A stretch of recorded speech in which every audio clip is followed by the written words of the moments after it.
Hey guys, how we doing? So we're back on another video from Super Eye Patch Wolf. And I thought that this was going to be really interesting because Akira is goddamn so amazing. This was like one of the first anime films I watched. So there was Perfect Blue, Akira, Ninja Scroll, Ghost in the Shell, Blood the Last Vampire. Like, they were the things I was introduced to before watching the series. I mean, obviously I watched Dragon Ball Z on TV and Pokemon and that, like, and Digimon, but I never really seen like how good anime could actually be. And then Akira was just like, yo, and how it changed everything. Pretty sure that the Matrix films wouldn't exist without this movie, but we'll see what this video touches on. So, the impact of Akira, the film that changed everything. There was everything else, and then there was Akira. Nice.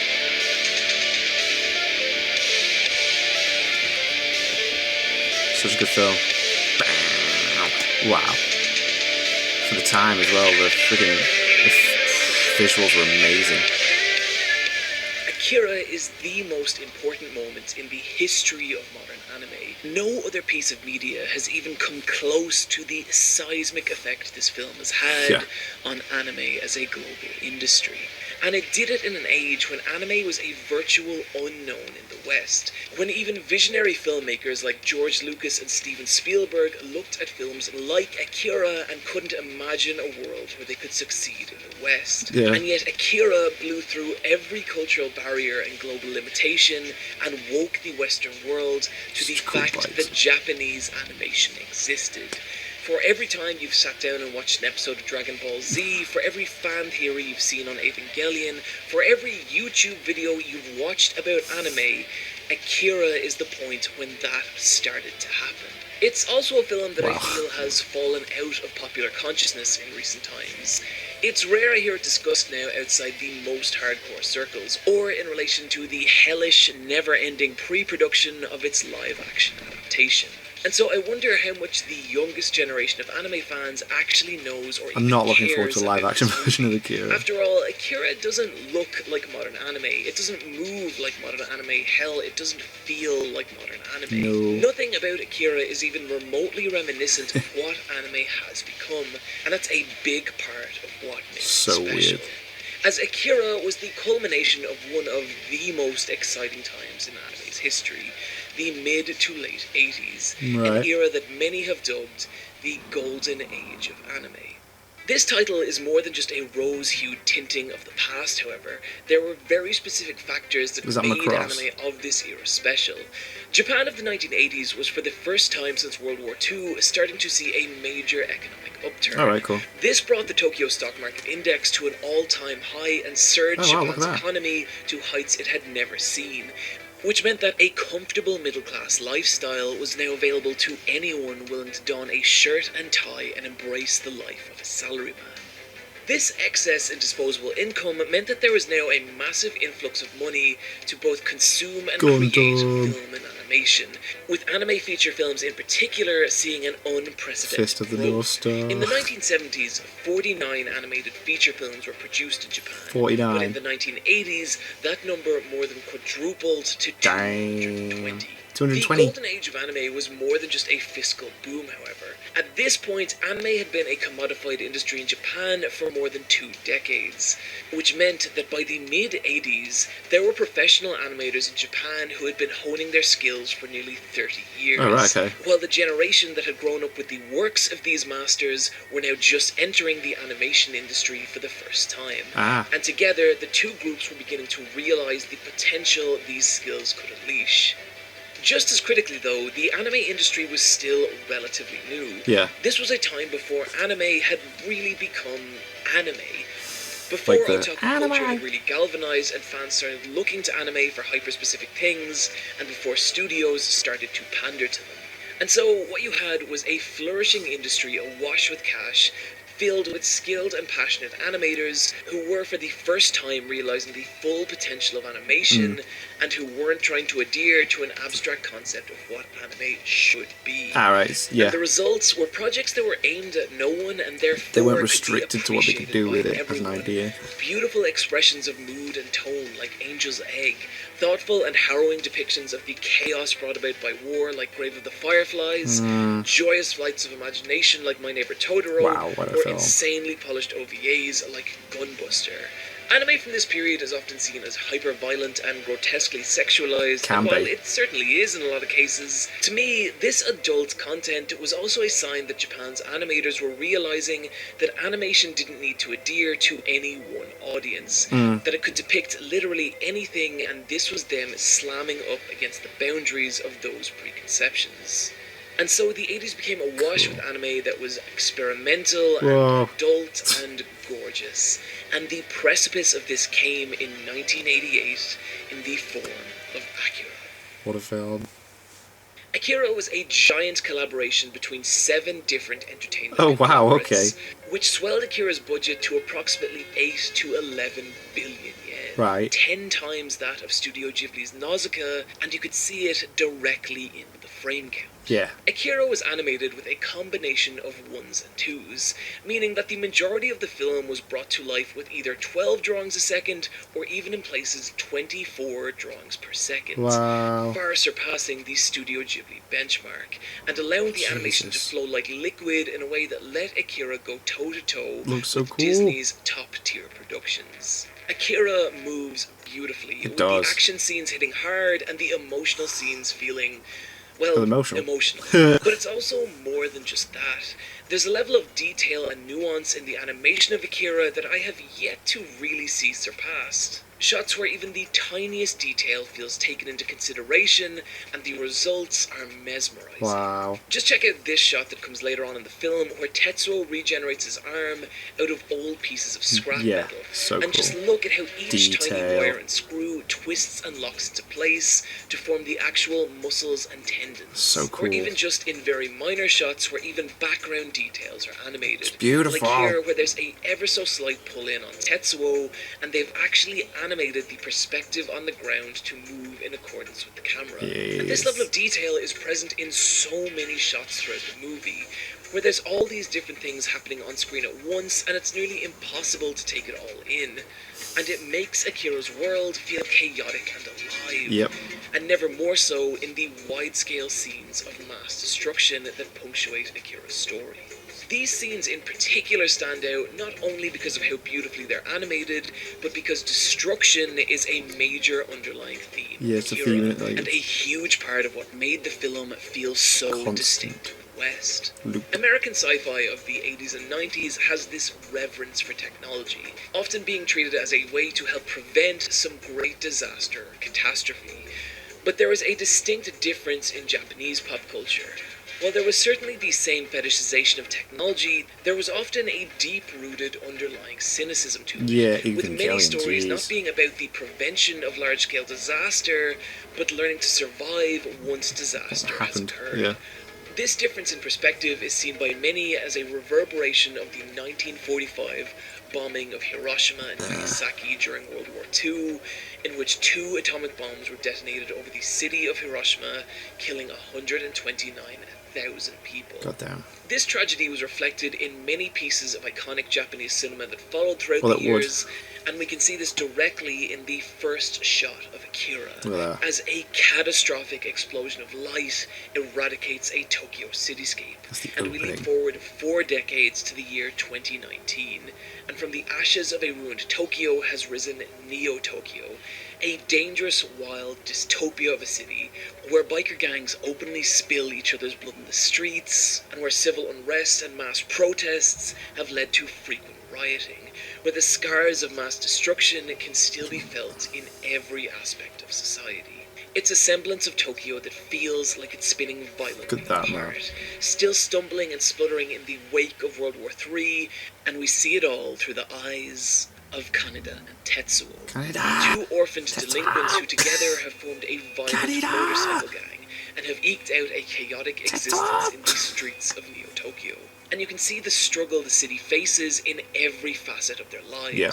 From the overcrowded schools, to the way they're treated by adults, to the random acts of violence they commit against regular citizens. The film does an exceptional job of establishing the world these characters live in, not through any real exposition, but just through strong dystopian imagery. Yeah. There's this one shot at the beginning of the Fist of the North Star movie where we see this boat harpooned through a skyscraper, and I love this shot. I don't think I've ever seen an image that so immediately and clearly conveys that this world is just gone to hell. Fucked. Yeah. And it's strong world-building imagery like this that's present throughout Akira. From the ruined monument outside Kaneda Tetsuo's school to the searing neon lights that bathe the city in a harsh, futuristic glow. And it really conveys the feeling that these characters are trapped, both by the city and by the shadow of the catastrophe. But while Kaneda's wild nature allows him to thrive in the chaos, Tetsuo feels bitter and alone. Yeah, he's his only comfort in life being his girlfriend Kaori, the two together dreaming of escaping Neo-Tokyo and living a peaceful life somewhere else. By fixing the events of the story from the perspectives of Kaneda and Tetsuo, it lets us empathize with the long-reaching, intimate human cost of large-scale disaster. Kaneda and Tetsuo are violent delinquents, but they're a product of their environment.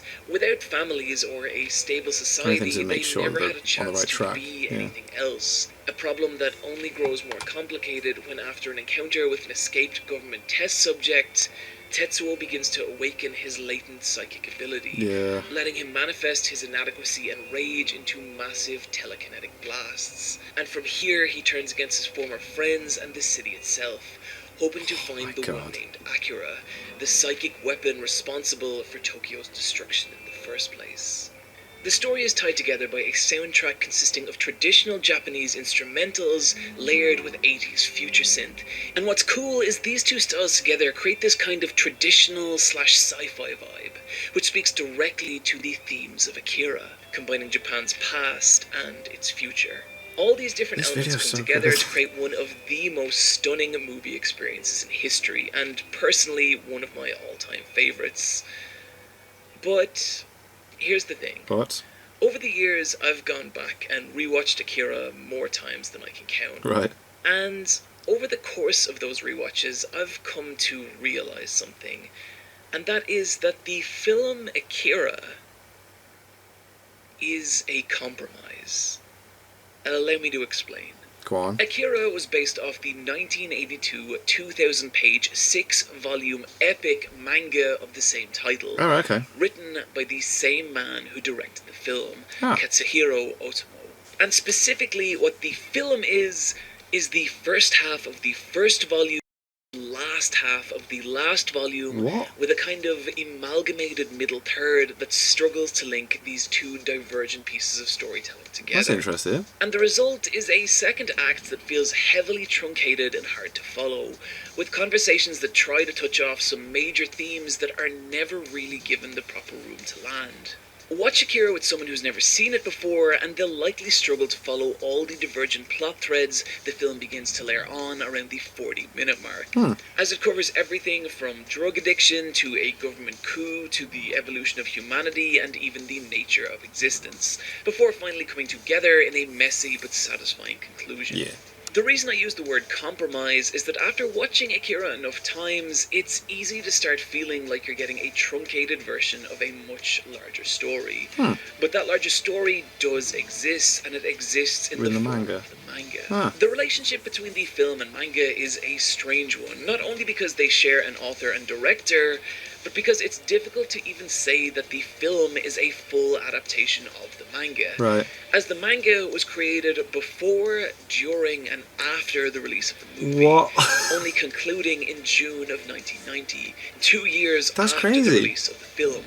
Meaning that in a way, both the film and the manga are the original versions of Akira. That's so weird. With Otomo himself stating that the experience of directing the movie massively shaped the direction the manga would end up going in. Wow. And so the manga is at once the inspiration for the film as well as the revised version of it. That's so weird. And the result is a much fuller, more complete story, with concepts that are only touched upon in the movie being given room to breathe and grow and shape the narrative of the manga. Throwaway characters with less than 30-second screen time in the film take on massive story-critical roles in the comic. And the conflict surrounding Kaneda and Tetsuo grows to encompass a much larger cast in a story that doesn't really feel like it's about any one character, but dozens of smaller individuals, each one of which has their own strengths, weaknesses and motivations that play a part in shaping a much grander narrative.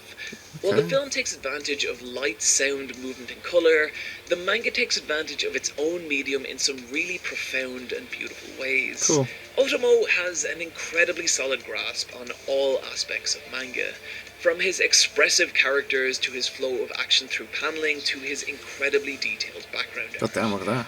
Possibly my favourite thing about the way Otomo makes manga, though, is how he creates a sense of empathy with his characters through these beautifully quiet, single-page spreads, where nothing really happens, and it's just the characters alone in their environments.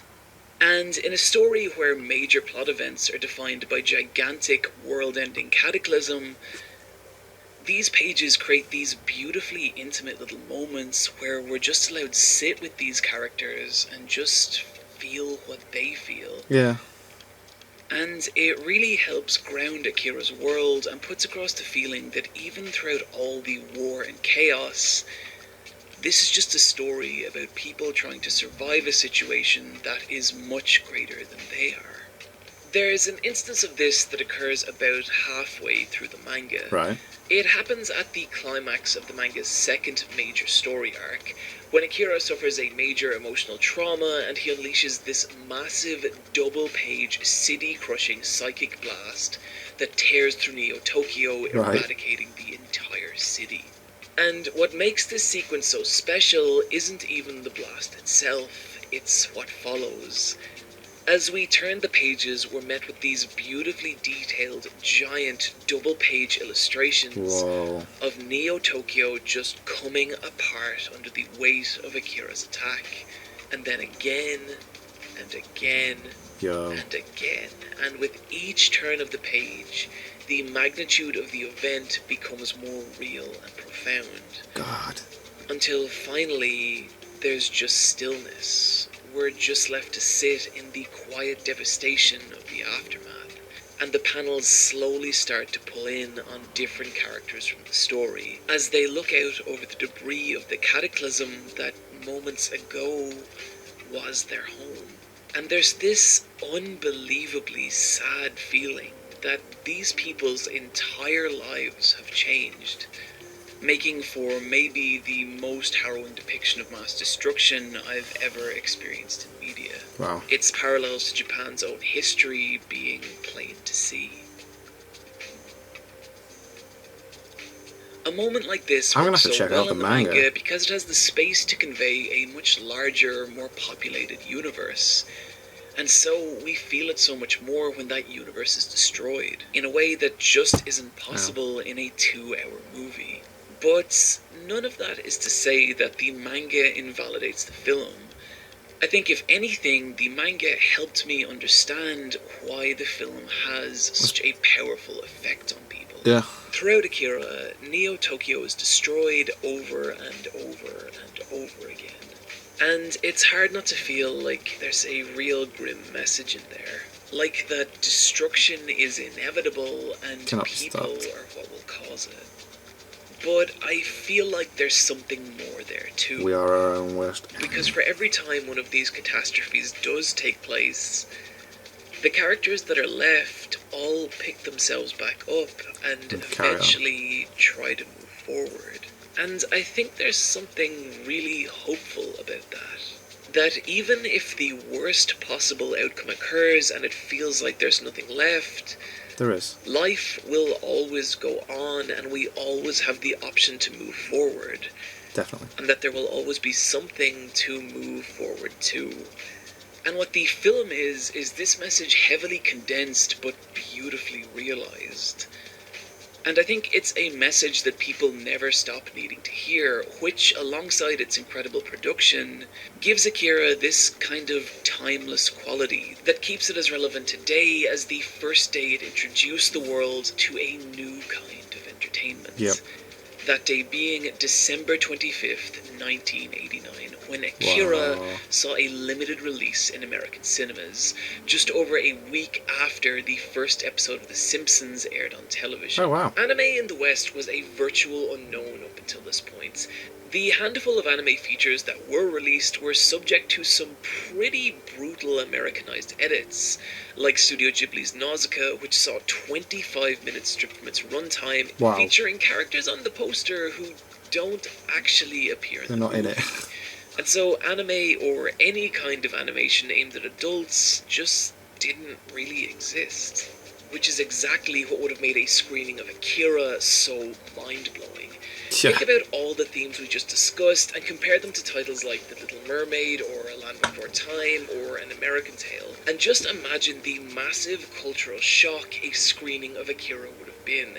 How jarringly its depictions of violence and destruction and socio-political messaging would have stood alongside the child-focused offerings of Disney and Don Bluth. And so, Akira's status as a cult classic exploded across the US and the rest of the Western world, going on to make a staggering global box office of $45 million, which led to the 1991 VHS release of Akira from Manga Entertainment, a distribution label established solely on the success of Akira in the West. Who would go on to co-produce the next major anime smash hit, Ghost in the Shell, as well as being the first major distributor of anime in the West, spreading Akira far and wide and creating the first sizable generation of Western anime fans. And I include myself in that. Akira was the first anime I ever saw.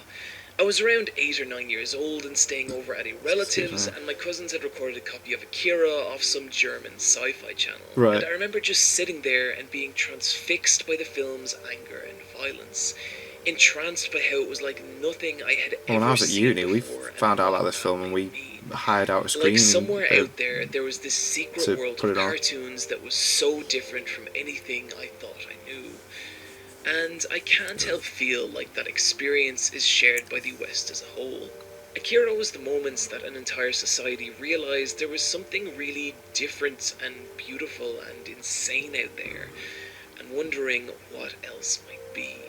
It's hundreds of thousands of experiences like this that created the market in the West that future anime like Dragon Ball Z and Evangelion would later capitalise on. And this is how a film so distinct to Japan and its history would transform the landscape of global animation forever.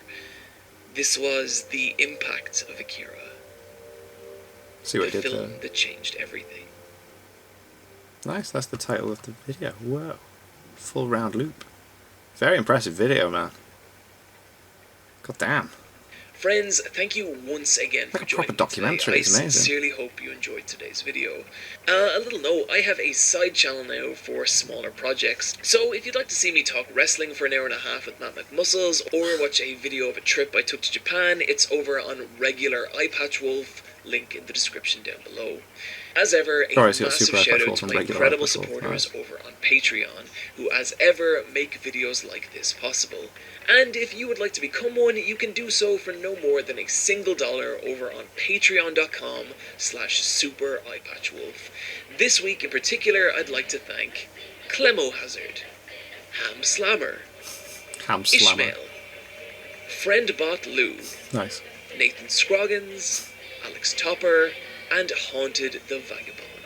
As ever, find me on the Let's Fight a Boss video game podcast, where this week we'll be discussing dad-related video games such as God of War and Yakuza 6.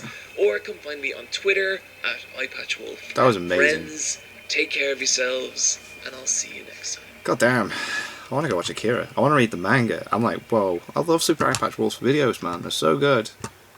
That was like TV, like, you know what I mean? Like that. That was incredible. Absolutely incredible. I'm so super impressed with that video. Like, damn. I hope I could do stuff like that in the future. That was incredible. That was so good. It's like, whoa. That was awesome. Oh man, Akira. If you're not seeing Akira, you need to go check it out, man. It's so good. I'm so sorry. I went out for lunch with my brother and I'm stuffed. And you know when you've had too much to eat and just kind of like, ugh. But yeah. Anyway, that was amazing. Thank you guys very much for watching. That was incredible. What did you guys think of that? What did you guys think of this? Click like, subscribe if you have not already. Leave comments down below. Let me know what I should watch and discuss in future videos. And I'll see you guys, yes, all of you guys, next time. Bye. I've had my haircut. It looks sexy. He hasn't got a hat on. Oh.